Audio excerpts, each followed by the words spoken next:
yig'ilib turibmiz. Ushbu sessiya ishida xalq deputatlari Qiziltepa tuman kengashining 25 nafar deputatidan 21 nafar ishtirok etmoqda. 4 nafar deputatlarimiz turli uzrli sabablarga ko'ra ishtirok eta olmayapti. Hurmatli deputatlar, sessiya ishtirokchilari, ushbu sessiya ishi Zoom platformasi orqali onlayn o'tkazilmoqda. Hurmatli deputatlar, yana bir bor eslatmoqchiman, sessiya ishini Instagram, YouTube, ijtimoiy tarmoqlarida to'g'ridan-to'g'ri efirga uzatilmoqda. Mikrofonlarni o'chirib, ekranlarni yopib, ishtirok etishlaringizni iltimos qilib qolamiz. Bugungi sessiya ishida xalq deputatlari, tuman kengashi deputatlari, tuman hokimining o'rinbosarlari, tumandagi tashkilot, korxona va muassasalar rahbarlari, nodavlat, notijorat tashkilotlar, siyosiy partiyalar hamda ommaviy axborot vositalari vakillari qatnashmoqdalar. Sessiyani ochish to'g'risida kimda qanday taklif bor? Rahmat, ochilsin degan taklif tushmoqda. Sessiyani ochilsin degan taklif tushmoqda. Ushbu taklifga qo'shilgan deputatlar qo'l ko'tarib munosabat bildirishlarini so'raymiz. Rahmat, qarshilar, betaraflar yo'q. Rahmat, qabul qilindi. Xalq deputatlari tuman kengashining navbatdagi 14-sessiyasini ochiq deb e'lon qilaman. Hurmatli deputatlar, mahalliy davlat hokimiyati to'g'risidagi O'zbekiston Respublikasi qonunining 17-moddasiga binoan sessiya kotibini saylab olishimiz kerak. Sessiya kotibligiga 21-Paxtaobod saylov okrugidan saylangan tuman kengashi deputati Sharofova Dilnoza Jamilovnani saylash to'g'risida taklif tushmoqda. Boshqa takliflar bormi? Bo'lmasa, deputat Sharofova Dilnoza Jamilovna saylansin degan deputatlar qo'l ko'tarib munosabat bildirishlarini so'raymiz. Rozilar, qarshilar, betaraflar yo'q. Rahmat, qaror qabul qilindi. Deputat Sharofova Dilnoza Jamilovna sessiya kotibi etib saylandi. Sessiya kotibidan ishga kirishingizni so'raymiz. Rahmat. Hurmatli deputatlar, endi sessiya kun tartibi va reglamentini tasdiqlab olishimiz kerak. Sessiya kun tartibi va reglament loyihasi sizlarga tarqatilgan. Kun tartibiga boshqa o'zgartirish va qo'shimchalar bormi? Yo'q. Rahmat, bo'lmasa kun tartibi va reglamentini ovozga qo'yaman. Marhamat, munosabat bildirishlarini so'raymiz. Rozilar, qarshilar, betaraflar yo'q. Rahmat, qaror qabul qilindi. Hurmatli sessiya ishtirokchilari, sessiya kun tartibidagi birinchi masala O'zbekiston Respublikasi Prezidentining yong'in energiya resurslaridan noqonuniy foydalanish va behuda sarflanishini oldini olish hamda energiya samaradorligini oshirish bo'yicha chora-tadbirlarni takomillashtirish to'g'risidagi 133-sonli qarorni tumandagi ijrosi to'g'risida mazkur masala yuzasidan hisobot berish uchun so'z tuman hokimi o'rinbosari Aliyev Hasan Zulfiqorovichga. Marhamat, Hasan Zulfiqorovich. Shu o'rinda Hasan Zulfiqorovich bir narsa so'ramoqchi edik. Kun tartibidagi ikkinchi masalamiz, demak, tumanda kommunal xizmat ko'rsatish korxonalarining 2025-2026-yillarda kuz-qish mavsumiga tayyorgarlik ko'rish to'g'risida masala kiritilgan. Agar shu ikkita masalalarni birdaniga aytsangiz, keyin mana muzokaraga chiqadiganlarimiz bor. Keyin savollar bo'lsa, hurmatli deputatlardan so'raymiz. Rahmat. Marhamat. Assalomu alaykum, hurmatli deputatlar, sessiya ishtirokchilari. Mana Prezidentimizni 2025-yil 1-apreldagi yoqilg'i energiya resurslaridan noqonuniy foydalanish va behuda sarflanishining oldini olish hamda energiya samaradorligini oshirish bo'yicha chora-tadbirlarini takomillashtirish to'g'risidagi 133-sonli qarorida berilgan topshiriqlar ijrosini ta'minlash bo'yicha amalga oshiriladigan ishlar yuzasidan quyidagilarni ma'lum qilamiz. Tumanning oyma-oy energiya balansi ishlab chiqilgan va tasdiqlangan. Hozirda aholi va iqtisodiyot tarmoqlarini energiya resurslari bilan barqaror ta'minlash maqsadida reja jadval ishlab chiqilgan mahallabay, korxonabay hamda sohalar kesimida iqtisod qilish alohida nazoratga olingan. Xususan, tuman bo'yicha yil boshidan jami rejadagi 38 million metr kub tabiiy gaz iqtisod qilinishi belgilangan bo'lib, amalda 39 million kub 104% ga iqtisod qilingan. elektr ta'minoti bo'yicha 2025-yilda kutilayotgan elektr energiyasi rejasi 256 million kilovat soatni tashkil etadi. Yil davomida reja 100%dan ortiq bilan bajarilgan. İqtisod rejasi 11,3 million kilovat soat belgilangan bo'lib, joriy yilning shu davrida iqtisod rejasi 809 million kilovat soat amalda bajarilgan. Bu 108% tashkil qiladi. Tumanda elektr energiyasi iqtisod qilish yuzasidan iste'molchilarga muqobil elektr energiyasi ishlab chiqish maqsadida quyosh panellarini o'rnatish joriy yilda 4,9 megawatt reja belgilangan bo'lib, oktyabr oyiga qadar to'liq bajarilgan. 100% qilib, bu ham yilda biz 9 oyga 1 yillik ko'rsatkichdan bajarganmiz. Elektr energiyasini iste'molchilarga biokollektorlar qurilmalari o'rnatilishi reja 4000 litr belgilangan bo'lib, amalda 4500 litr qilib bajarilgan. Bu 111% ga tashkil qiladi. Iste'mol quvvati 50 kilovat soatdan yuqori ulgurji iste'molchilarga reaktiv quvvatni kompensatsiyalovchi qurilmalarni o'rnatilishi 2025-yilda 24 dona 9170 kvar reja belgilangan bo'lib, joriy yilning o'tgan davrda 97 ta ortig'i bilan 167% ga bajarilgan. Shuningdek, joriy yilda energiya resurslarining talon-tarojini aniqlash va oldini olish maqsadida elektr energiyasi bo'yicha 256 ta reyd tadbirlari o'tkazilib, ularda jami 60 ta 531 million so'mlik noqonuniy holatlar aniqlangan. Ular yuzasidan rasmiylashtirilgan hujjatlar huquqni muhofaza qiluvchi organlarga yuborilib, 54 ta holat bo'yicha yetkazilgan zarar 256 million so'm qismi undirilgan. Ushbu birinchi kun tartibidagi masalalar bo'yicha hisobotimiz tugadi. Bu bo'yicha agar savollar bo'lsa, marhamat.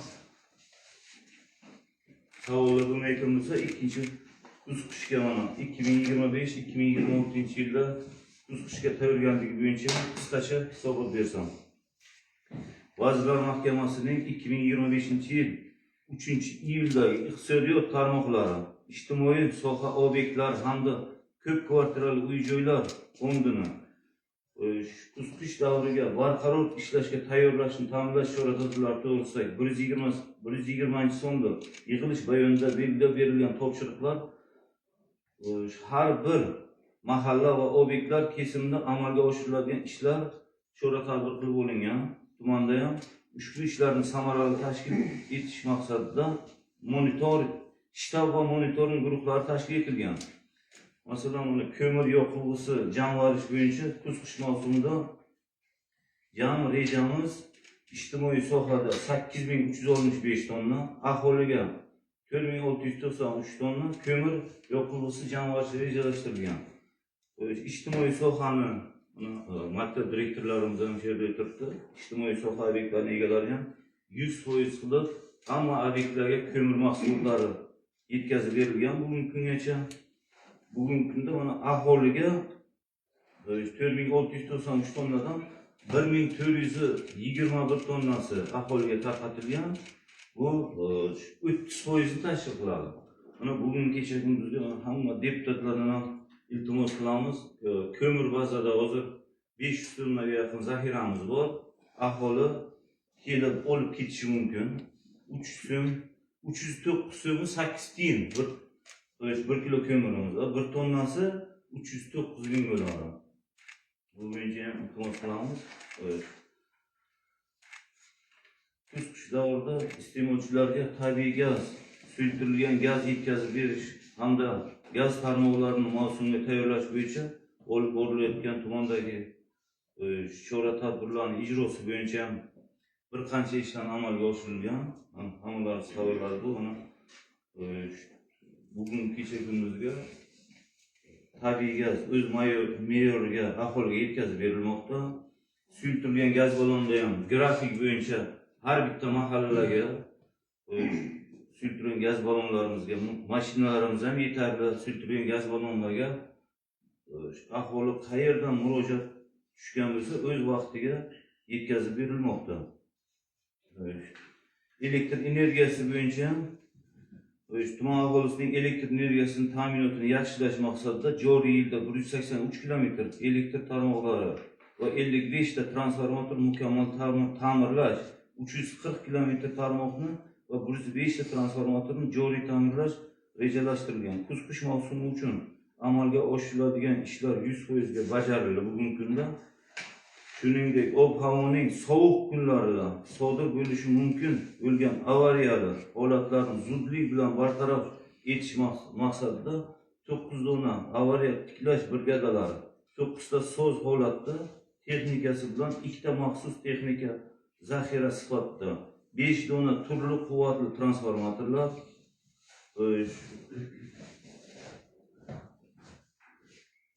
3 tonnaga yaqin transformator moyi, 500 metr kabel, 140 kilogramm sim, 5 dona yana qo'shimcha har xil turdagi transformatorlar.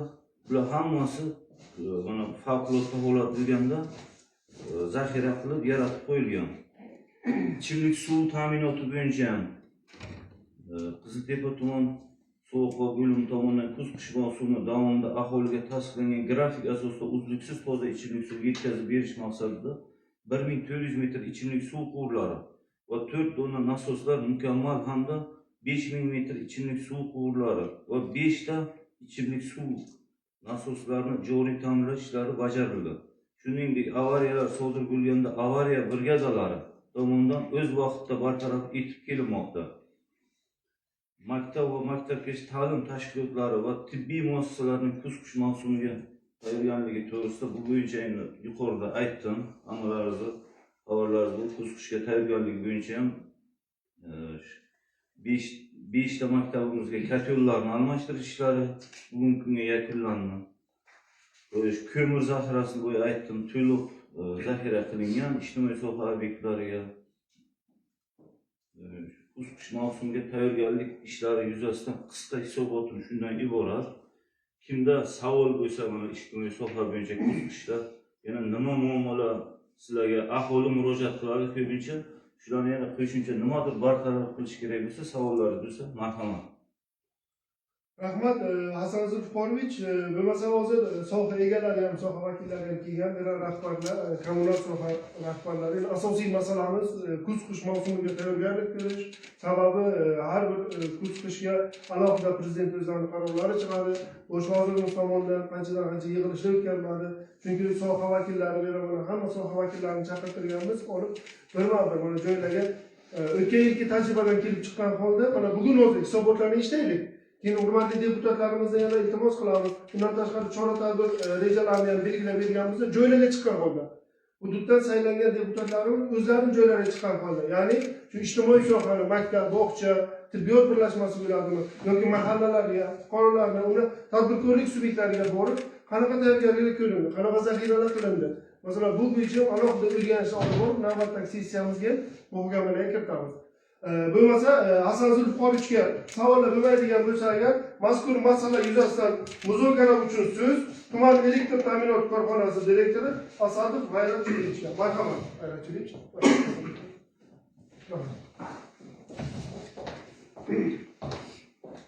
Qisqa qilib shu elektr energiyasi bo'yicha qilingan ekanlar, boyagi Hasan Zulfiqorovich o'zi aytib o'tdilar. Unga to'xtalmagan holda qisqa qilib nima ishlar qildik, nima ishlar qilamiz. Assalomu alaykum hurmatli deputatlar, hurmatli sessiya ishtirokchilari. Mana yuqorida o'zi Hasan Zulfiqorovich to'liq elektr ta'minoti bo'yicha qishga tayyorgarlik bo'yicha aytdilar. Qo'shimcha qilib quyidagilarni aytib o'taman. O'zbekiston Respublikasi Prezidentining 2024 yil 23 sentyabrdagi kambag'allikni qisqartirish va aholi turmush farovonligini oshirish borasida chora-tadbirlarni yangi bosqichga olib chiqish to'g'risidagi Prezident qarorlari 330-sonli qaror ijrosini samarali ta'minlash maqsadida tumanimizda 2 ta mahalla tanlab olindi bu madaniyat mahalla fuqaroligini hududi va Yashnobod mahalla fuqaroligini.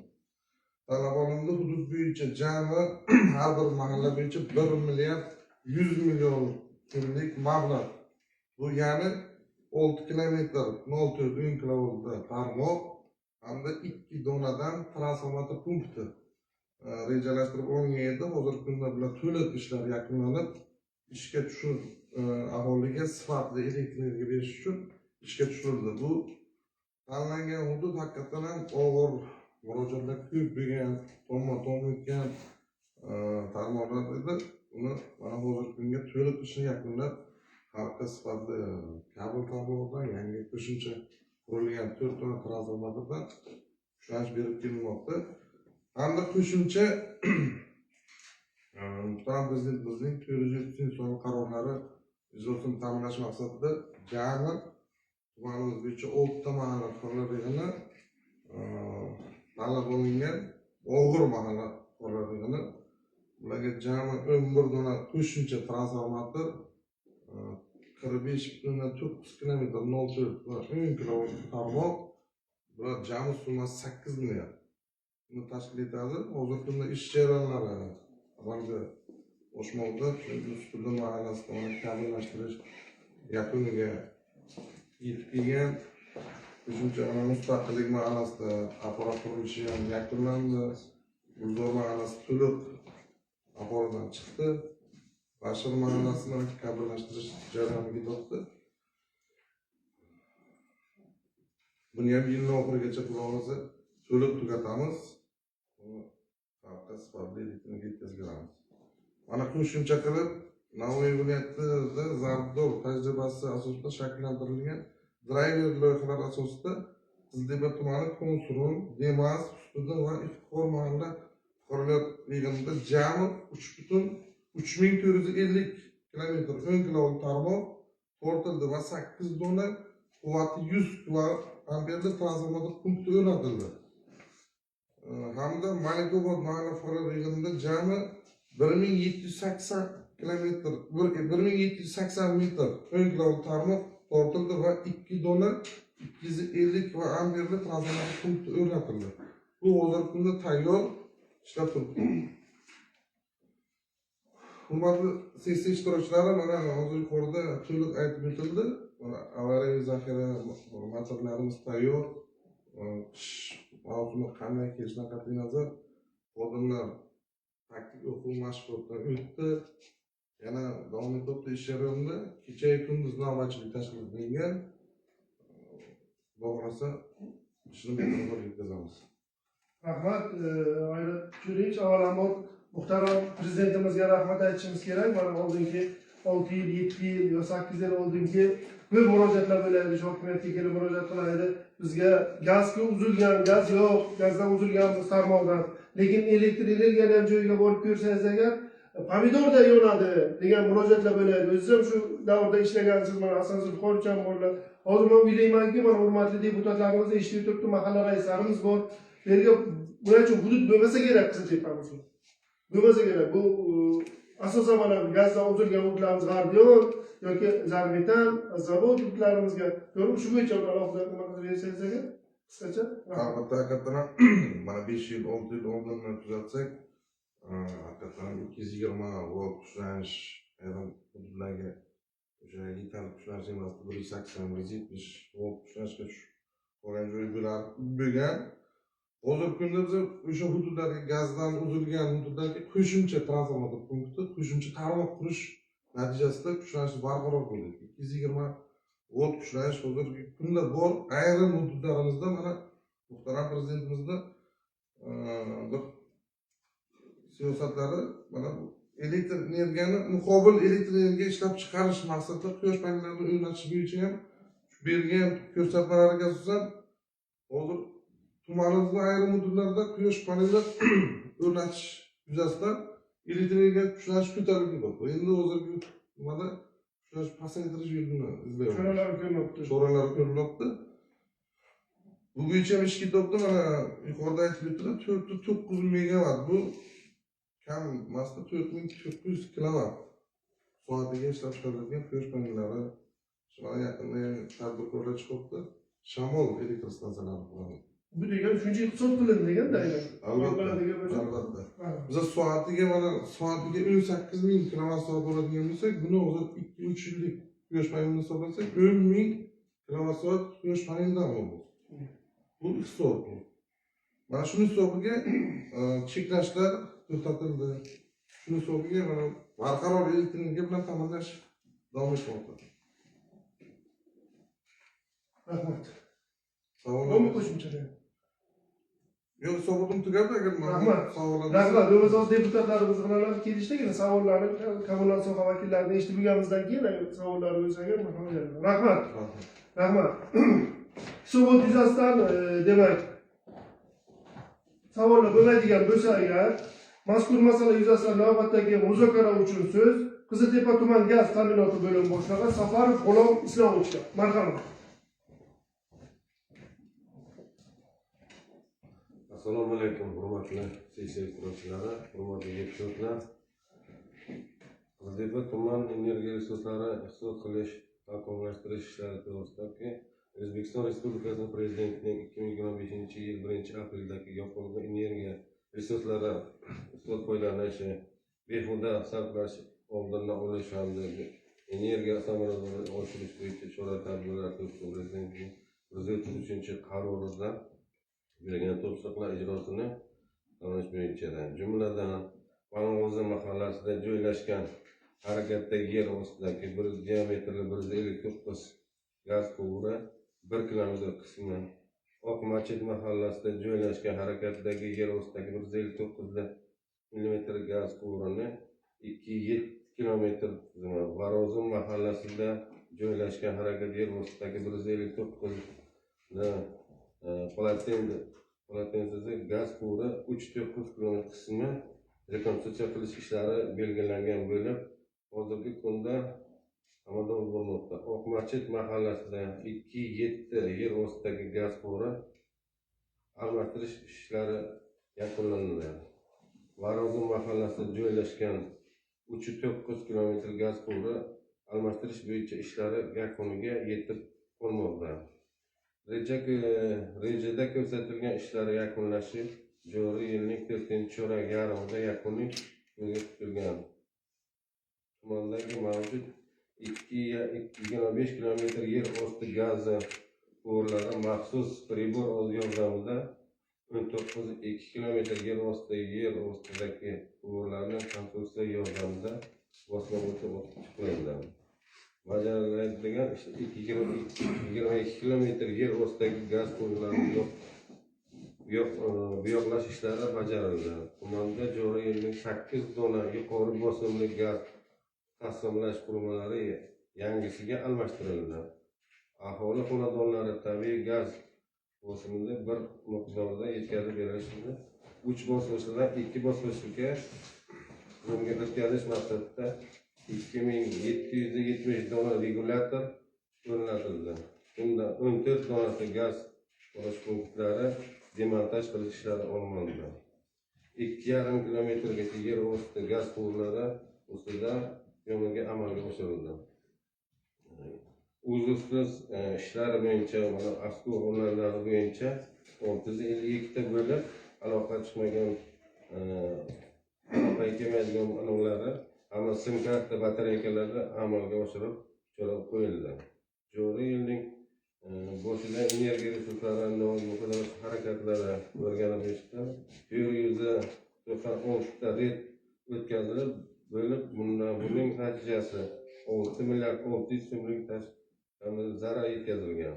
Holatlar aniqlanib, rasmiylashtirib hujjatlari huquq muhofaza qilish organlariga taqdim etilgan. Qisqacha mazmuni ishlari shundan iborat. Rahmat G'ulom Islomovich. Bir masala endi asosiy yo'nalish mana kuz qish mavsumiga tayyorgarlik ko'rish bejiz kun tartibiga asosiy masala qilib qo'ymadik. Sababi fuqarolarimizni ertaga shuncha olib borilayotgan prezidentimiz tomonidan olib borilayotgan islohotlar bir tomonga qolib, ertaga birovning uyiga svet bo'lmasa, birovning uyiga gaz bo'lmasa, yo suyitilgan gaz vaqtiga yetib bormasa, yo ichimlik suv bo'lmasa agar shuncha qilingan ishlar bir tomonga bo'lib, mana bu norozigarchiliklar bir tomon kelib chiqishi mumkin. Shuning uchun bilamiz, kuz-qish mavsumiga bu tuman hokimligining o'ziga ham alohida shtab tuziladi. Tuzilgan. Har bir korxona tashkilotdan mas'ul odam qo'yiladi. 24/7 rejimida ish faoliyati har ikki tajriba asosida ishlanadi. Lekin hozir bitta savol tug'ilyapti, bu deputatlarimiz tomonidan ham bir necha marotaba berilgan, mahallalar tomonidan fuqarolar murojaat qilib ham shu nuqtai nazardan kelgan joylari bo'lyapti. Tabiiy gaz yetib olgan joylarimizga hisoblagichlar o'rnatilgan. Hisoblagichlarni borib nazorat o'tkazganda uni demak yaroqlilik blombasi deymizmi, nima deymiz endi o'zbekchasini, muhri yo buzilgan, yo qanaqadir buzib kirilgan bo'lganda bularcha masala yo'q emas. Ikkinchi masalamiz, qachondir mana gaz tarmog'iga ulangan nuqta deymiz, nuqta ko'rsatadi oilasiga. 3 ta nuqtasi bor, 4 ta nuqtasi bor masalanda, endi elektr plitasi yo hammomi yo bir narsasi, o'sha me'yordan ziyod masalan. Shu bo'yicha ham mana fuqarolarimiz kelyapti. Bordi, tuman gaz bo'limidan inspeksiyasidan bordida mani palov bir ishtirok qilib keldi. Shunaqa bo'ldi. Men qayerga boray? Qayerdan to'layman buni? degan masalalar kelyapti-da endi olib. Chunki albatta aybdor o'zi. Biz uni hech qanday gunohdan so'q qilish niyatimiz yo'q. Hech kim ham qonundan ustuvor emas. Hamma qonun oldida barobar javob beradi. Lekin shu nuqtai nazardan ham qanaydir bir mahalla raislari bilan birgalikda joylarga chiqib deputatlarimiz ham kerak bo'lsa yordam beradi. Borib o'rganib, ijtimoiy tarmoqlarga berib, og'ayni sabr qaytib o'zingni apot qilgin, o'zingni nazoratdan o'tkazgin. Ertaga biz aniqlaydigan bo'lsak, shunaqa ertaga jazolari bo'ladi degan nuqtai nazarlarni bir qilish kerakmi? Nima ishni amalga oshiryapsizlar shu nuqtai? Shundan hozir rolik ishlab chiqilgan mahallalarga ham berdik biza. Mana yangi Qiztepaga ham tashlab boryapmiz. Rolikchalar ishlab qilingan hozir hammasi rolik orqali bo'lyapti. Ham o'zimizning dejurni anonsi bilan ko'cha mikrofon orqali tushuntirishlar olib borilyapti. O'zbek aloqa qilishgancha kuz buron bolar to'g'risiga endi bu haqiqatdan ham to'g'ri o'zini aybdorligi bilan endi har o'zingni uyingni o'zing odamga tutma deydi-ku. Shu narsani qilib boryapmiz hozir. Buni hozir uchuvchilarni qaysi ko'taradi, qaysi ko'tarmaydi. 4 talik uchuvchilar bor, 4 ta olov ko'taradi, 10 talik 10 tani ko'taradi. O'ziga hammasi ro'yxatga qilib bo'ladi. Shu nuqta biz yuzasidan alohida ishlar amalga oshirishlarga bo'ylayman ertaga bitta masala fuqaroni roziligi. To'g'ri, uni jarimaga tortish, uni qanaqadir ogohlantirish berish bu nuqtai nazardan boshqa, lekin shuni oldini olish bo'yicha choralar ko'rilsa, men o'ylaymanki aybdorlarimiz ham kamayadi, ishlarimiz ham o'z yo'liga tushadi. Rahmat. Demak, savollarni yakuniga beramiz dedik. Mazkur masala yuzasidan muzokara uchun so'z Navoiy suv ta'minoti mas'uliyat cheklangan jamiyati Qiztepa tuman bo'limi boshlig'i G'aniyev Farhod Itonlatovga. Marhamat.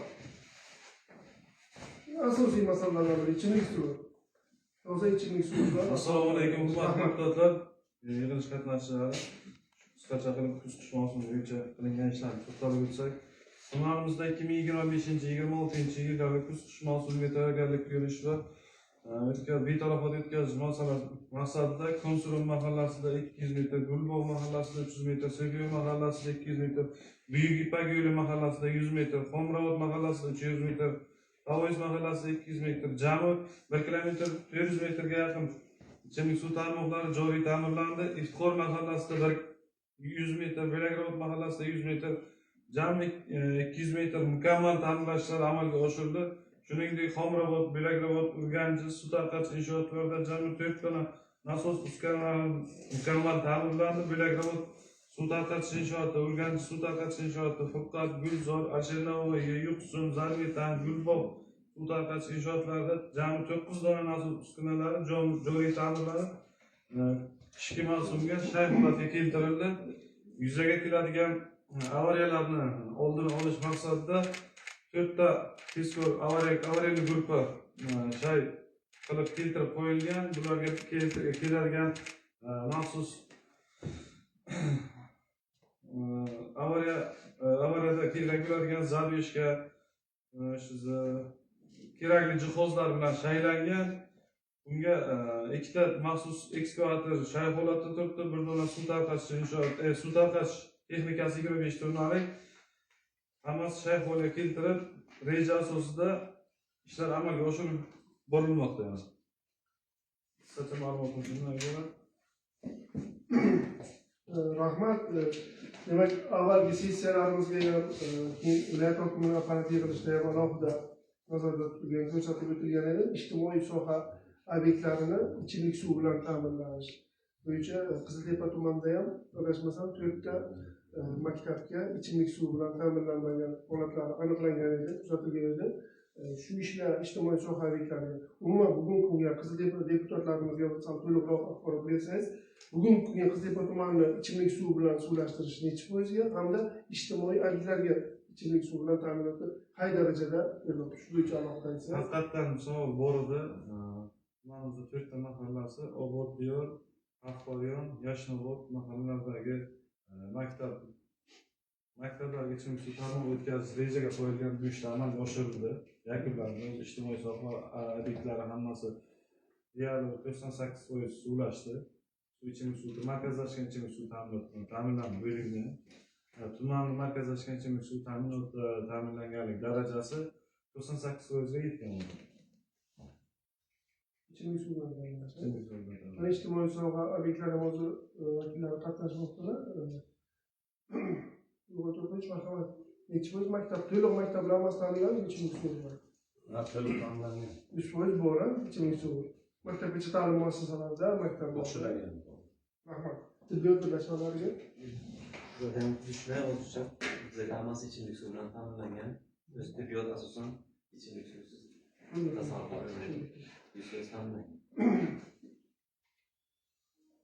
sanitariya nazorat markazi tomonidan o'tgan sessiyamizda hisobotlarni eshitganda sizga deputat so'rovlarini, kengash so'rovlarini yuborgan edik. 2 ta havuzlarimizdagi aniqlangan suv holatlari bo'yicha. Bu bo'yicha qanaqa ishlar amalga oshirildi? Haqiqatdan suv tarqatish inshooti, yuqori yoqim suv tarqatish inshootlariga zararsizlantirish ishlarini olib borish kerak edi. 100% zararsizlantirish ishlari olib borildi. Havuzlar qaytadan bo'shatilib, yuvilib, dezinfeksiya ishlari amalga oshirilib, o'zimiz tuman sessiyasida ham olinmoqda analiz hamda viloyatimizda ham laboratoriya tashkil qilingan. Har 3 kunda analizdan olib, o'shanga qarab zararsizlantirish ishlarini olib borildi. Rahmat. Farhod Itolmasovich, endi bunga sal jiddiyroq qarash kerak. Asosan fuqarolik xususiy kompleks. Asosiy kasalliklarning manbai ichimlik suvi. Asosiy kasalliklar manbai o'chovi kirib ketdi, chunki hamma har kunlik iste'mol ichimlik suvi. Har kunlik iste'mol ichimlik suvi bilan bog'liq. Bu bilan zaharlanish, bu bilan kasallanish yo bosqichma-bosqich sekin davrini olib kelishi ham bu ertaga fojiaga olib keladi. Shuning uchun sizdan iltimos bo'ladi, ham talab bo'ladi. Joylarga qattiqroq nazorat o'rnatib, har bir suv havuzida, har bir suv ko'tarish bashnalarni alohida ko'rib chiqib, o'zingiz nazoratga olishingiz kerak. Chunki biz deputatlardan ham iltimos qilamiz. Shu tajribalarimizni amalga oshirgan edik. Chiqib joylarga alohida o'rganishlar qilib, muhokama qilibda olib. Chunki albatta sizni o'zingizga ham kerak bo'lsa, qo'lingiz ham yetmaydi, masalan, vaqtingiz ham yetmasligi mumkin, jismoniy ulgurish bo'lmasligi mumkin. Biz ham albatta qanaqa yordam kerak bo'lsa, joylarga hududlarga saylangan deputatlarimiz bilan birgalikda, mahalla bilan birgalikda joylarga borib yordamlanish kerak. Rahmat. Rahmat. Demak, mazkur masala yuzasidan muzokara uchun navbatdagi so'z favqulodda vaziyatlar bo'limi boshlig'i o'rinbosari Qo'yshayev O'tkir. Marhamat. Kuz mavsumiga tayyorgarlik ko'rish, isitish tizimlari bilan olib borilayotgan ishlar, aholi, ijtimoiy sohaliklar, qo'shnilik suyuklari qisqacha. Rahmat. Assalomu alaykum, hurmatli deputatlar, hurmatli sessiya ishtirokchilari. Hozirgi kunda Qiziltepa tumani favqulodda vaziyatlar bo'limi xodimlari tomonidan kuz-qish mavsumiga tayyorgarlik ko'rish, aholi o'rtasida is gazidan zaharlanishlar, yong'inlar va havo gaz aralashmasi chaqnashlar oldini olish borasida bir qator ishlar amalga oshirib kelinyapti.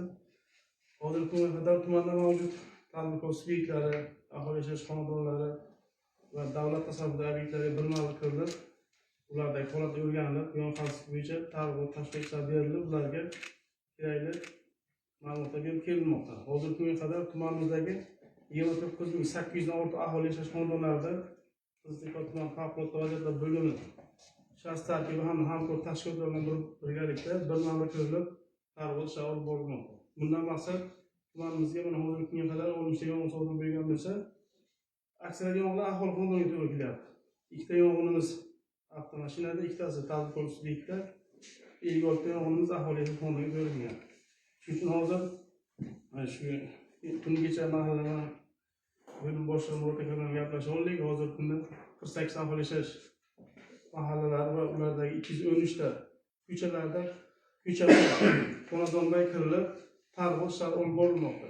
Xodimlar bilan birma-bir borilib, o'zlariga belgilangan mahallalarga kirib, hammasiga ogohlantirish beriladi. Bundan maqsad shu yuzaga kelishi mumkin bo'lgan baxtsiz hodisalarni oldini olish. Davlat tasarruf agentliklariga ham borilganda hozir ularni isitish mavsumiga katta yo'llarni sozligi, ularga biriktirilgan mas'ul xodimlarga uchrashilib, ular bilan hammasi targ'ib ishlari olib borilmoqda.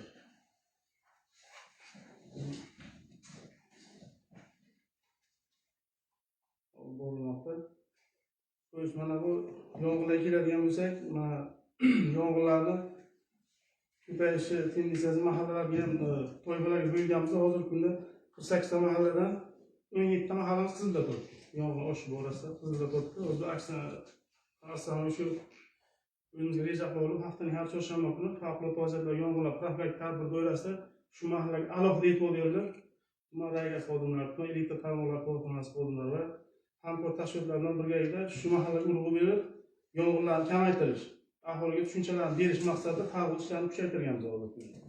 Mana shu deputatlarimizdan iltimos yo'llari o'zlariga biriktirilgan hududlarga borib, aholini ushlashgan vaqtlarga bir yong'in xavfsizligi mana oldingi kuz qish mavsumi salqin shu havo уже aholining gazga ehtiyoji bor, gaz yoqadi, gazdan foydalanadi, ko'mirdan yoqadi. Shu aholiga tushuntirib bir ko'mak bersalar, maqsadga muvofiq bo'ladi.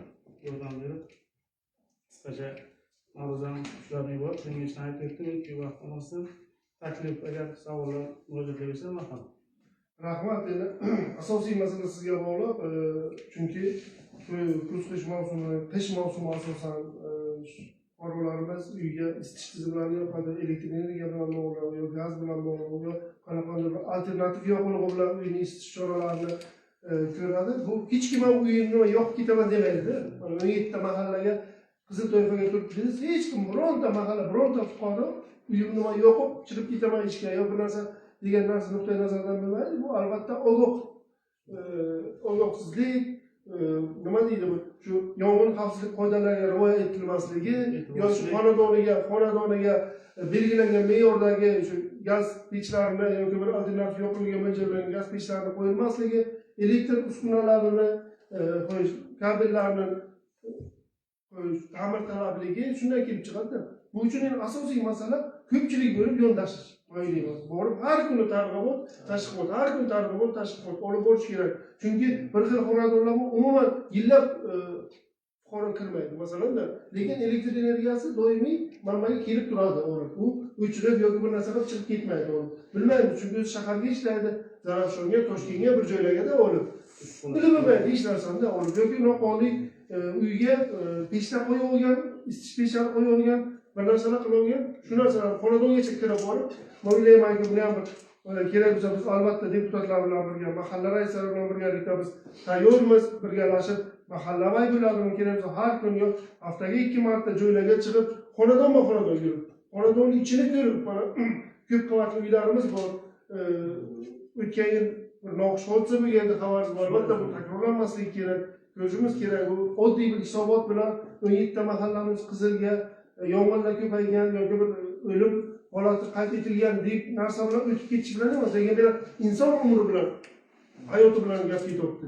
Bu narsa albatta fojia deb bilishimiz kerakda. Hammamiz bir yoqdan bosh chiqarib kurashsak, albatta bu birorta mahallamiz qizilga ham tushmaydi, yong'in ham bo'lmaydi, boshqa narsa ham sodir etilmaydi uylarimiz. Rahmat. Bo'lmasa, hurmatli deputatlar, sessiya ishtirokchilari, demak, tuman yo'l bo'limi, undan tashqari ijtimoiy soha vakillari, maktab va maktabgacha ta'lim bo'limi, tibbiyot birlashmasining rahbarlari ham xuddi shu yo'nalish bo'yicha muzokaraga chiqishga tayyor turibdilar. Men o'ylaymanki, o'zi vaqtdan bir unumli foydalangan holda bir taklif kiritmoqchiman, hurmatli deputatlar. Ertaga shu sessiyadan keyin bir ishchi guruh qilsayda, joylarga chiqib ijtimoiy sohani hamda tadbirkorlik subyektlari hamda fuqaro xonadonlari, mahallalarni o'rgansak bo'ladi. Ya'ni shu kuz qish mavsumiga tayyorgarlik ko'rish, mana ko'mir yoqilg'isi bilan zaxiraning yaratilishi, umuman kommunal soha vakillari tomonidan olib borilayotgan ishlarni joylarga chiqib o'rgansak, navbatdagi sessiyamizni kun tartibiga kiritsak. Nima deysizlar, hurmatli deputatlar? Ma'qulmi? Ma'qul. Rahmat. Demak, ushbu taklif ma'qullanmoqda. Agar ushbu masala yuzasidan boshqa so'zga chiquvchilar bo'lmasa, sizlarga ushbu masala yuzasidan qaror loyihalari tarqatilgan, qaror loyihasini asos sifatida yuqorida bildirilgan taklif va mulohazalardan bilan to'ldirgan holda munosabat bildirishlarini so'raymiz. Marhamat. Rozilar, qarshilar, betaraflar yo'q. Rahmat, bir ovozdan qabul qilindi. Rahmat. Kun tartibidagi demak navbatdagi masala o'tishdan oldin asosan ko'rish agar hozir ruxsat so'rayaptilar, endi salgina hududlarga chiqib joylarga ishlari bor ekan, olib shu ruxsat bersak ham so'zimiz davom ettirsak. Rahmat. Rahmat. Demak, sessiya kun tartibidagi navbatdagi masala Qiziltepa tuman adliya bo'limi tomonidan norma ijodkorligi hamda tumandagi Zarmitan mahallasidagi huquqiy mahalla aksiyasi davomida olib borilayotgan ishlar natijadorligi to'g'risida mazkur masala yuzasidan axborot berish uchun so'z tuman adliya bo'limi boshlig'i Fayzullayev Elbek Ilhomovichga. Marhamat. Assalomu alaykum. Hurmatli deputatlar, hurmatli sessiya ishtirokchilari. Xabaringiz bor, yil boshida haqiqatan deputatlarimizga o'sha masala bo'yicha huquqiy mahalla doirasida shu 80 sonli prezidentimiz 80 sonli farmon ijrosini ta'minlash bo'yicha har bitta mahallada har oyda huquqiy mahalla o'tkazish bo'yicha shu O'zbekiston prezidentining shu 24-maydagi 80 sonli ijrosi bo'yicha sessiyaga qaror loyihasini kirgizgandik. Shu sessiya qaror loyihasi bo'yicha qaror qabul qilindi, deputatlarimiz tomonidan ma'qullab berildi. Shundan beri mana yanvar oyidan beri buyon hozirgacha mana xudo xolasa mana 10-mahallada huquqiy mahalla loyihasini o'tkazyapmiz. Bu haqiqatan mana bu Ulug' aka bilan maslahatlashib turamiz, har oy so'raymiz. Ayrim hududlarda kamchiliklar bor.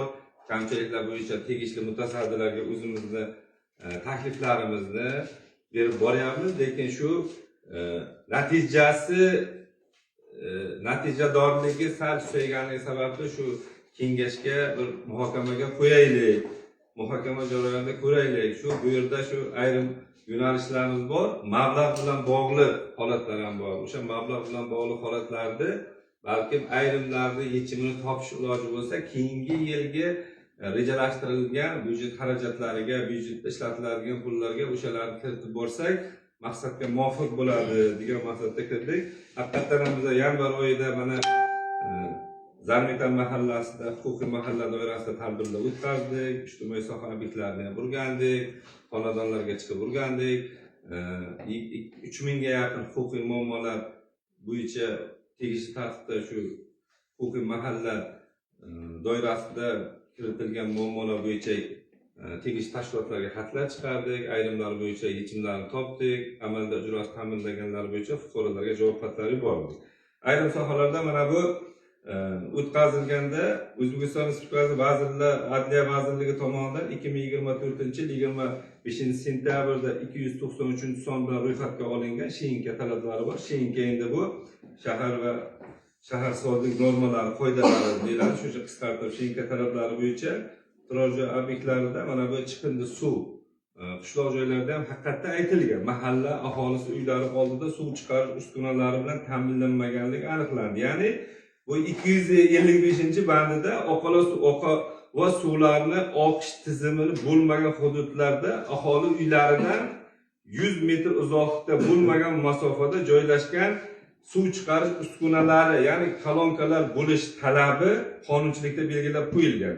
Lekin ushbu joylarda mana o'rganib chiqilganda bironta bir joyda biz ko'rmadik. Ichimlik suvini xodimlari ham mana ketdi, ular bilan borib mutaxassislar bilan joylarga chiqilganda ham shaharsozlik normalariga, talablariga to'g'ri kelmaydi. Bundan tashqari 2009-yil 23-dekabrdagi SHINKAning 2701-son bandida shaharsozlik, ya'ni shahar va qishloq aholi punktlari hududlarini rivojlantirish va qurilishni rejalashtirish shaharsozlik normalar qoidalarining 109-bandiga muvofiq 1,5 ming, 3 ming kishiga turar joy tuzilmasining mahalla markazi mavjud bo'lish talabi bor. Buni bizlar shu yanvar oyidan beri yozamiz, mana Murod aka bilan ham gaplashamiz. Haqiqatan ham bu hozirgi ayni ko'tariladigan masalalar mana bu mahalla markazi bo'lish kerak deb davlatimiz rahbari ham hozir oxirgi yig'ilishlarda ham har doim aytgan mahalla markazlari bo'lish kerak degan talab bor. Chunki bu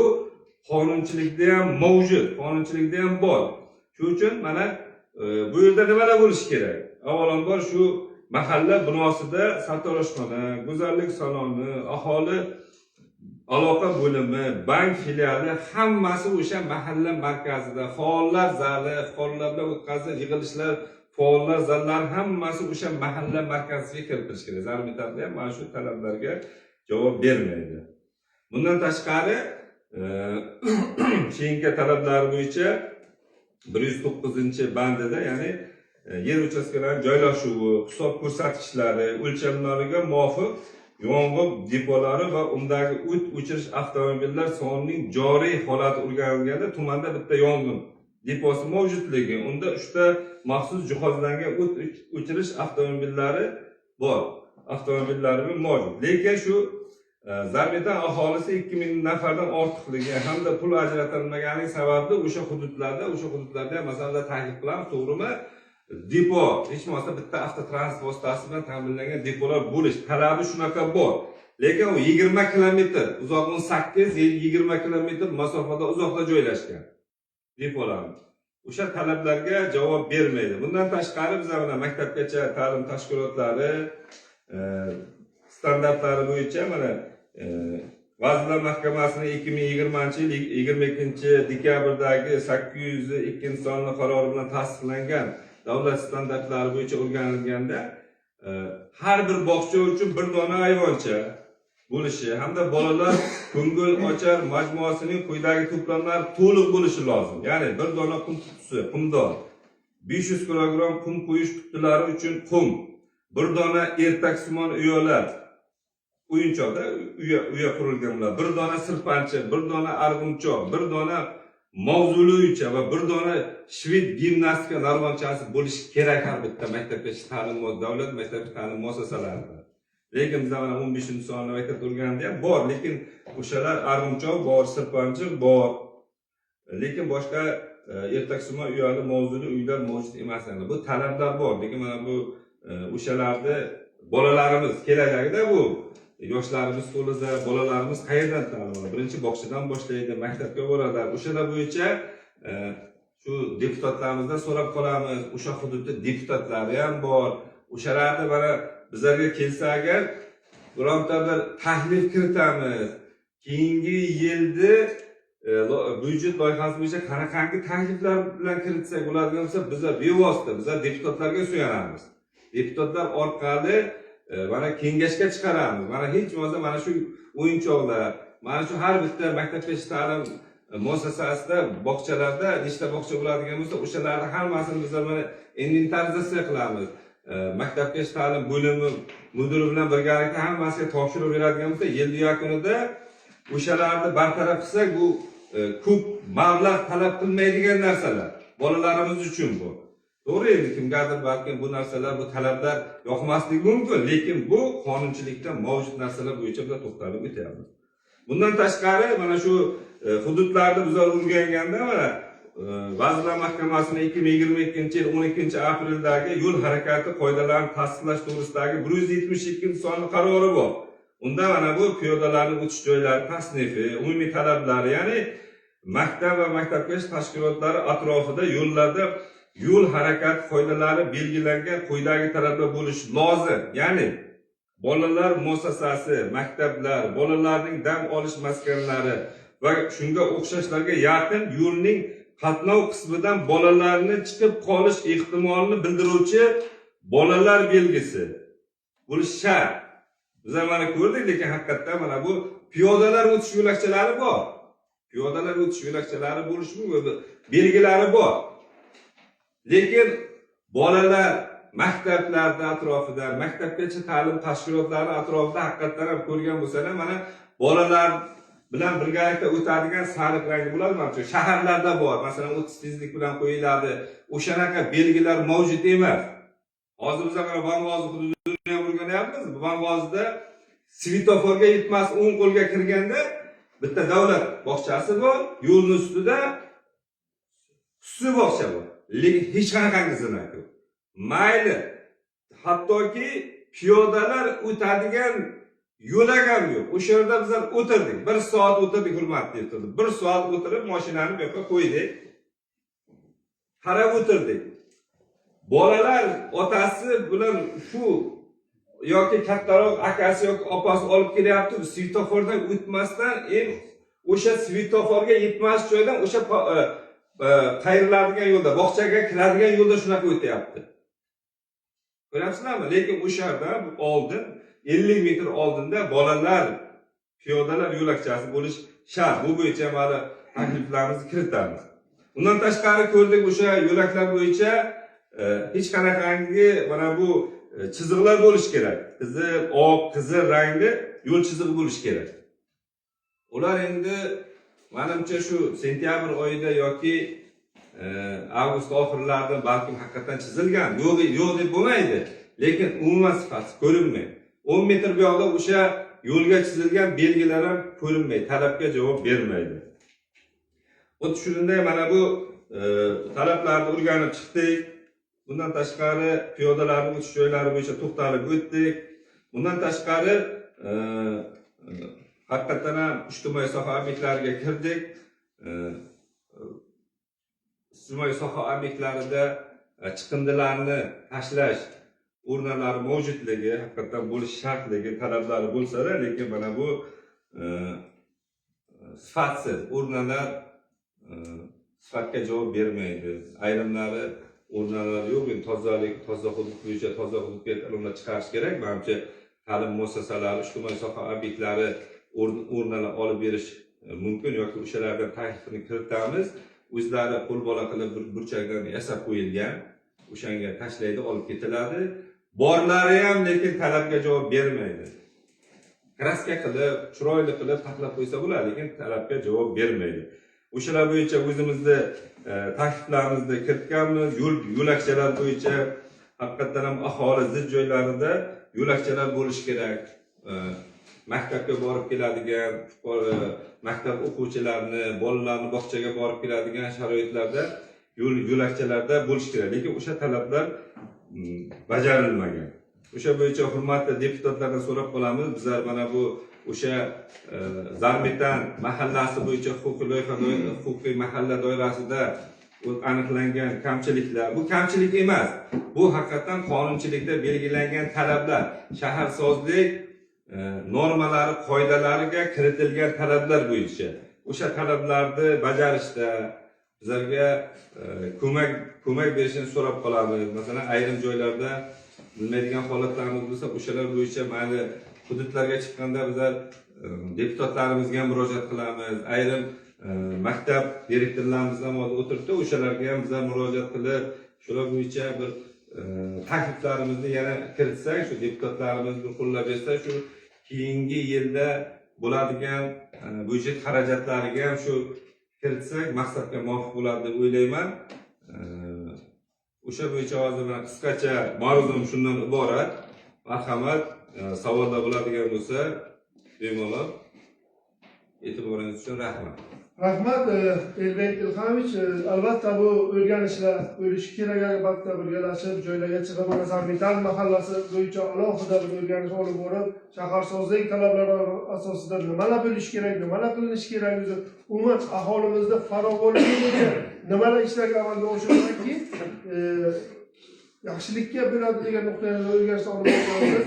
Rahmat, albatta biz qo'llab-quvvatlaymiz. Deputatlar mana bu yerda soha vakillari o'tiribdi, soha vakillari rahbarlari o'tiribdi. Har bir yo'nalish bo'yicha bir yana yangilikni aytishimiz kerak.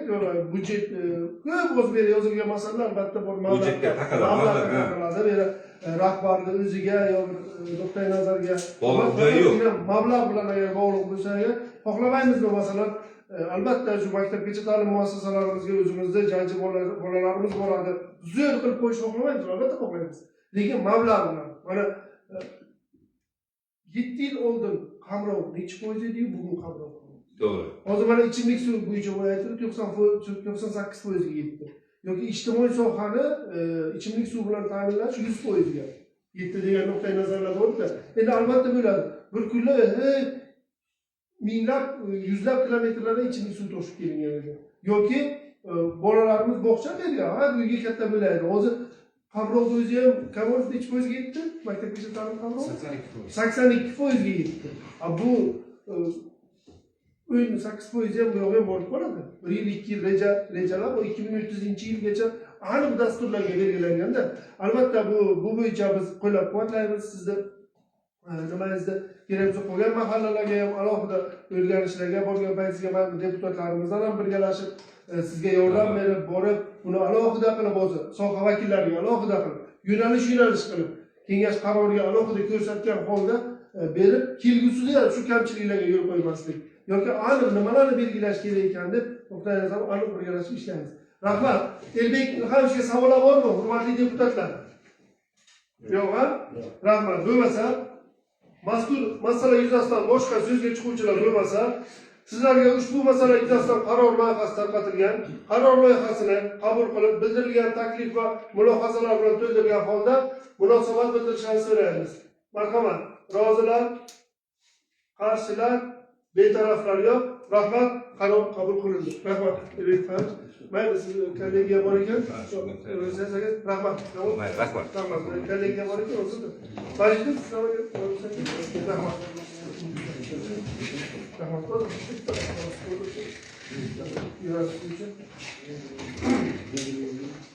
Hurmatli deputatlar, sessiya ishtirokchilari, kun tartibidagi navbatdagi masala Qiziltepa tumanidagi aholining ijtimoiy ehtiyojmand toifalarini 2026-yilda ishga joylashtirish uchun ish o'rinlarini eng kam sonini belgilash va zaxiraga qo'yish to'g'risida mazkur masala yuzasidan hisobot berish uchun so'z tuman kambag'allikni qisqartirish va bandlikka ko'maklashish bo'lim boshlig'i o'rinbosari Sharif Mirjalol Mardonovichga. Marhamat.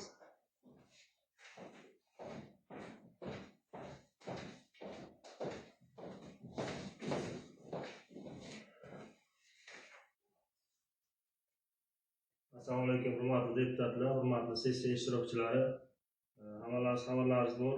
Prezidentimiz tashabbuslari bilan viloyatimizda, tumanimizda kambag'allikdan qisqartirish, ishsizlikdan xoli hududga aylantirish bo'yicha bir qancha ishlar amalga oshirilmoqda.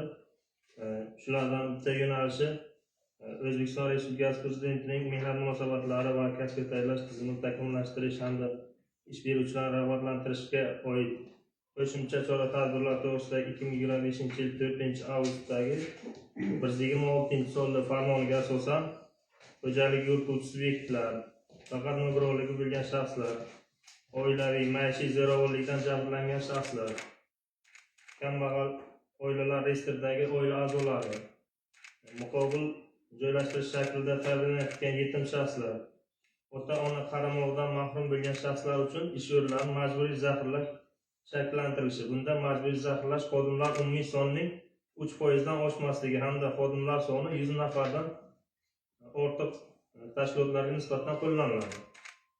Budjet tashkilotlari va davlat ulushi 50% dan yuqori bo'lgan korxonalar faqat nogironligi bo'lgan shaxslar, oilaviy maishiy zo'ravonlikdan jabrlangan shaxslar, kambag'al oilalar reyestridagi oilalarning a'zolari, muqobil joylashtirish shaklidagi ta'minlangan yetim shaxslar, ota-ona qaramog'idan mahrum bo'lgan shaxslar, jazoni ijro etish muassasalaridan ozod qilingan hamda odam savdosidan jabrlangan shaxslar uchun ish o'rinlarining majburiy zaxiralash shakllantirilishi. Bunda majburiy zaxirlash xodimlar umumiy sonining 7% dan oshmasligi hamda xodimlar soni 20 nafardan ortiq bo'lgan tashkilotlarga nisbatan tatbiq etilishi belgilangan.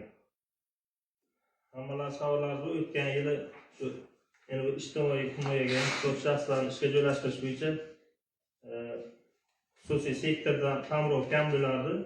Shu yilga 100 nafardan ortiq xususiy sektor xodimlari bo'lgan xususiy sektor tashkilotlari ham bu ijtimoiy himoyaga muhtoj, ya'ni kvota bo'yicha ishga qabul qilish belgilab qo'yildi. Qaror bo'yicha bizning tumanimizdan ham ikkita xususiy ikkita. Ya'ni SVS Navoiy jami 18 ta, yangi asosiy xo'jaligi 8 ta ish o'rinlarini zaxiralab qo'ydi. Tuman bo'yicha jami 152 ta kvotalangan shaxslar uchun ishga qabul qilish belgilandi. Bunda nogironligi bo'lgan shaxslar uchun 25 ta, oilaviy maishiy zo'ravonlik jabrlangan shaxslar uchun 7 ta, kambag'al oilalar reyestridagi oilalarning a'zolari 106 ta. Bu yangi toifa bu. Shu yildan qo'shildi. Muqobil joylashtirish shaklida tarbiyalangan yetim ota-onalar qaramog'idan mahrum bo'lgan shaxslar 9 ta, jazoni ijro etish muassasalaridan ozod qilingan shaxslar 4 ta, odam savdosidan jabrlangan shaxslar 1 ta ish o'rinlari zaxiralab qo'yildi. Qisqacha ma'lumotlar shu. Agar savollar bo'lsa beraman. Rahmat. Demak, bu bo'yicha reyestrda olganmiz. Haqiqatan ham 91 ta korxona, tashkilot, muassasa belgilangan. Demak, 152 ta zaxiralar yaratilganda ish bu tashkilotlarga hozir masalan mana qo'yib jo'rga hozir ko'radigan bo'lsak, bu hurmatli deputatlarimizga tarqatilgan masalanda endi misol uchun olamiz endi bu shunday nima emas, keling deylik, tuman tibbiyot birlashmasi davlat muassasasiga oilaviy maishiy zo'ravonlikdan jabrlangan 4 ta deyapsiz, kambag'al oila reyestrida turadigan 11 ta. Misol uchun endi yoki muqobil joylashtirishga tarbiyalangan yetim ota-ona qaramog'idan 3 ta masalan tibbiyot birlashmasiga. Tibbiyotni misol qilib olamizda. Yoki jazoni ijro etish muassasasidan ozod etilgan 2 ta. Ana endi 20 ta shtat birligi o'zi bera majburiy qilib qo'yib beradi. Zaxiralar. Tibbiyot birlashmasi shuni biladimi shu narsani? Bu birinchi savol. Ikkinchisi, bilgani bilan ertaga yaratib biladimi shu ish o'rinlarini? O'zi har kun murojaat keladi tibbiyot birlashmasidan, men 25 ishlayman, menga shtatimni yarimta qilib bering, 75 qilib bering, 1 qilib har kun norozigarchilik tibbiyot birlashmasidan har kun. Bu yashirish emas, bu jonli topib turdim, deb aytamiz masalan, mana tibbiyot birlashmasi aynan shu yo'nalish bo'yicha ishlaydigan vakillarni turibdi, o'zi nimada 20 ta ish o'rni belgilanmoqda o'zi tibbiyot birlashmasiga. Marhamat. O'zbekiston Respublikasi Vazirlar Mahkamasining 965-sonli qaroriga belgilangan hamda shu yil yangi chiqdi 4-fevraldagi 126-sonli farmon. O'tgan yillari undan oldin mana maktab bitiruvchilari, institut bitiruvchilari yo'nalishi bor edi. U yo'nalish olib tashlandi. Asosiy e'tibor kambag'al oilalarni ishga joylashtirishga qaratildi. Endi to'g'ri, u birinchi bu yerga kelmasdan oldin hamma shu yerdagi hamma korxona tashkilotlariga ushbu qaror mazmun mohiyati tushuntirilib, yil boshlanmasdan oldin bular zaxiralab qo'ygan. Faqat shu yo'nalishdagi toifadagi fuqarolar qabul qilinadi. Bu prezident farmoni qaroriga belgilab o'tilgan. Bu to'g'ri, prezident farmonlariga avval tuman hokimi tomonidan xuddi shunday zaxiralarga ish o'rinlari beriladi. Majburiy, men nogironligim bor, men boraman deb ishga borib yota oladi. Bor narsa yo'q emas. To'g'ri tushuntirilgan. U farmonga hech qanaqa biz izoh bildirmoqchi emasmiz, muammo yo'q. Lekin tibbiyot birlashmasi bilan o'zaro sizlarni o'rtalaringizda hamkorlik bor. Hozir bu kishiga aniq keldi mana sizga ikkita masalan bitta jazoni o'tish muassasasidan yoki bitta yetim bolalar nimasidan yoki bitta kambag'al oiladan keldi. Joylashtirib bilamizmi tibbiyot? Albatta bu yil boshida biz ham shu masalaga gaplashib kelishib olingan. Asosan ijtimoiy reyestrga turgan hozir ham 8 tasini ishga qabul qilganmiz. Keyingi joylardan yana ish o'rinlari 26-yilga 20 ta yarat shahriga ketibdi. Bu ana bu doimiy ochiq turish kerak. Kimdir ishini olib bermaslik kerak. Bu ana bu programma qilingan hamma narsasi belgilangan, chunki bu yerda kengashda tasdiqlanadi. Bu hozir regression.uz portaliga turibdi hozir muhokamaga. Qanchadir odam buni ko'rgan, shuni kutib turganlar hozir. Mana biz uchun 26-yillar bizga bo'lgan bu ish o'rni, mana shu boraman ishga kiraman deb kutib turganlar bu narsani. Masalan endi yangi muassasalarimiz ham ochildi. 2026-yilda xudo xolasa bu 20 ta ish o'rni yaratib beramiz. Bo'ladi. Bo'ladi albatta. Rahmat. Savollar bormi, hurmatli deputatlar? Savollar bo'lsa agar marhamat. Agar savollar bo'lmasa, agar mazkur masala yuzasidan boshqa so'zga chiquvchilar bo'lmasa, sizlarga ushbu masala yuzasidan qaror loyihasi tarqatilgan, qaror loyihasini bildirilgan fikr mulohazalar bilan to'ldirgan holda ovozga qo'yaman. Marhamat, munosabat bildirishingiz mumkin. Rozilar, qarshilar, betaraflar yo'q. Rahmat, qaror qabul qilindi. Rahmat. Rahmat. Hurmatli deputatlar, hurmatli sessiya ishtirokchilari, vaqtdan unumli foydalangan holda kun tartibidagi navbatdagi masala O'zbekiston Respublikasi Prezidentining 2024-yil 5-yanvardagi quyi bo'g'inda suv resurslarini boshqarish tizimini takomillashtirish hamda suv resurslaridan foydalanish samaradorligini oshirish chora-tadbirlari to'g'risidagi 5-sonli qarorni tumandagi ijrosi to'g'risida shu bo'yicha men qisqacha aytib o'tmoqchiman va kuni kecha tumanimiz paxta rejasini ortiqchasi bilan bajarib, mana hozir yana davom etyapti. Paxta berish albatta yerlarimizga bor. O'z bobo dehqonlarimizga, umuman qishloq xo'jaligi sohasi vakillariga, yana undan tashqari suv yetkazib berish bo'yicha alohida minnatdorchilik bildirmoqchimiz. Bu bo'yicha biz vegetatsiya davri va vegetatsiya davridan keyin suv yetkazib berish bo'yicha aniq suv yetkazib berish muassasasi rahbarlarining hisobotlarini eshitamiz hamda har bir fermerda suv olish bo'yicha aniq limitlarni belgilab beramiz. Bu albatta kengashda nazarda tutilgan. Shu bo'yicha alohida hisobot nazarda tutilgan. Hisobot bersinlarmi yo'q, qabul qilamizmi? Marhamat. Demak, qabul qilamiz degan demak taklif tushmoqda. Ushbu masala yuzasidan sizlarga qaror loyihasi tarqatilgan. Qaror loyihasiga masala bormi? Kimda masala bor qanaqa? Savollar bormi? Yo'q. Yo'q, ha, demak. Marhamat, munosabat bildirishingiz mumkin. Rozilar, qarshilar, betaraflar yo'q. Rahmat, qabul qilindi. Endi hurmatli deputatlar, boshqa masalalarni muhokamasiga o'tsak, Qiziltepa tumanidagi geografik obyektlarga nom berish, ko'chalarni toifalarga ajratish va qayta nomlash to'g'risida O'zbekiston 2030 strategiyasi atrof muhitni asrash va yashil iqtisodiyot yili davlat dasturi doirasida 2025-yilning o'tgan davr mobaynida amalga oshirilgan ishlar to'g'risida xalq deputatlari Qiziltepa tuman kengashining 2025-yil 4-fevraldagi qarorini qonunga muvofiqlashtirish to'g'risida hamda O'zbekiston Respublikasi Prezidentining 2025-yil 30-yanvardagi aholini ijtimoiy himoya qilish tizimini moliyalashtirish, tartib takomillarni takomillashtirish to'g'risidagi 17-sonli farmon ijrosini ta'minlash yuzasidan tuman hokimligi huzurida tashkil etilgan infratuzilma va ijtimoiy barqarorlik jamg'armasi mablag'laridan foydalanish to'g'risida har to'rttala masala yuzasidan sizlarga qaror loyihasi tarqatilgan. To'rttala masala yuzasidan ham hisobot beruvchilarimiz turibdi. Birma-bir hisobot bersinlarmi, umumiy qilib qabul qilamizmi qaror loyihasi bilan? Marhamat, ovozga qo'yaman. Ovozlaringiz eshitilmayapti. Ha, qabul qilamiz ham demak. Demak, ushbu masalalar yuzasidan sizlarga qaror loyihalari tarqatilgan. Qaror loyihasini asos sifatida bildirilgan taklif va mulohazalar bilan to'ldirilgan holda marhamat munosabat bildirishlaringizni so'rayman. Ovozga qo'yaman. Rozilar, qarshilar, betaraflar yo'q. Demak, bir ovozdan qarorlar qabul qilindi. Rahmat, hurmatli deputatlar va sessiya ishtirokchilari.